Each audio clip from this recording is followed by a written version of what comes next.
Alors voilà les deux bûches suédoises après allumage, on va dire 2-3 minutes après la mise en œuvre du truc. Alors la mienne est à gauche. Alors la mienne étant c'est du boulot, avec de l'écorce de boulot comme allume-feu.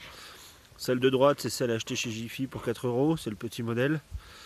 Bah, là c'est vrai que celle de droite, le gros avantage c'est que on l'achète, on repart avec. Il n'y a aucune préparation. Je pense, ça doit être du résineux.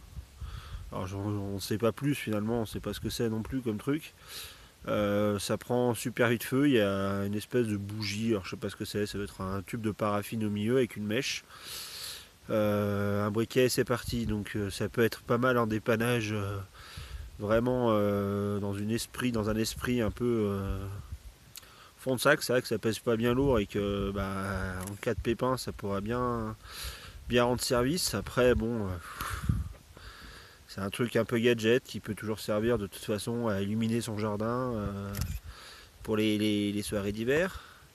À gauche, la mienne, elle a un peu plus de mal à partir. Les flammes sont moins impressionnantes. C'est du fait maison. Le bois est peut-être pas super sec non plus, hein. C'est les aléas de la nature. Voilà. Donc c'est du boulot, écorce de boulot, avec du fil de fer pour la faire tenir tout bêtement. Elle a été faite avec ce qu'on peut transporter dans le sac, à savoir une scie, un couteau de camp pour tailler l'allume-feu et une hachette pour fendre la bûche.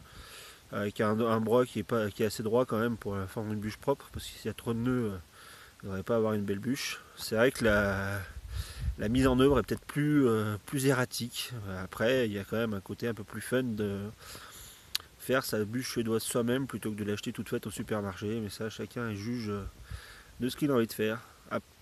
Dans l'absolu, sinon, le côté intéressant finalement de chez bûche suédoise, c'est que ça peut attirer peut-être des gens vers s'intéresser sur ce que c'est, en savoir un peu plus sur l'utilisation de cet objet. Voilà, et je ne sais pas trop quoi dire de plus.